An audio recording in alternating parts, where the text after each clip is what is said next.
চলো আজকে আমাদের হিউম্যান বডিটার একটা মডেল বিভিন্ন পার্টস গুলি আমরা দেখছি, কি বলো? এই তোমরা দেখতে পাচ্ছ আমাদের হিউম্যান বডি, এই উপরের যে অংশটা এটাকে বলবো আমরা রিব কেস অথবা বক্ষ পাঁজর। এইটা অ্যাকচুয়ালি এত শক্ত যাতে ভিতরের যে অর্গানগুলি এটাকে সেফ রাখার জন্য আমাদের নেচার দিয়েছে, এটাকে ঘুষি দিলেও যাতে কিছু না হয়। তো নর্মালি অপারেশন করাটা খুব টাফ, কিন্তু যেহেতু একটা মডেল, তো চলো আমরা একটা পার্টস হলে দেখি। এই বক্ষ পাঁজরটা অর্থাৎ রিব কেসটা যদি আমরা খুলি তাহলে ভিতরের অর্গানগুলিকে আমরা দেখতে পাবো। ধরো এটা ভিতরে দেখো, তোমরা দেখতে পাচ্ছ এই হচ্ছে লাংস বা ফুসফুস, আর এইটাকে বলা হয় হৃৎপিণ্ড বা হার্ট। তো চলো লাংসটাকে খুলে ফেলি। চলো ধরো এই হচ্ছে আমাদের হৃৎপিণ্ড, হৃৎপিণ্ডকে খুলে ফেললাম। দেখতে পাচ্ছ তার মধ্যে 4টি চেম্বার অর্থাৎ প্রকোষ্ঠ দেখা যাচ্ছে।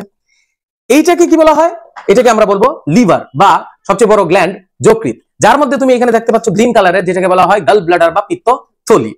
এইখানে আমরা দেখতে পাচ্ছি এটা হচ্ছে স্টমাক বা পাকস্থলী। এইখানে যেটা দেখতে পাচ্ছ এটা হচ্ছে প্যানক্রিয়াস বা অগ্নাশয়। ধরো এই যে অংশটা এটাকে আমরা ইন্টেস্টাইন বলবো, যেখানে স্মল ইন্টেস্টাইন, লার্জ ইন্টেস্টাইন অর্থাৎ ক্ষুদ্রান্ত এবং বৃহদান্ত দুটোই আছে।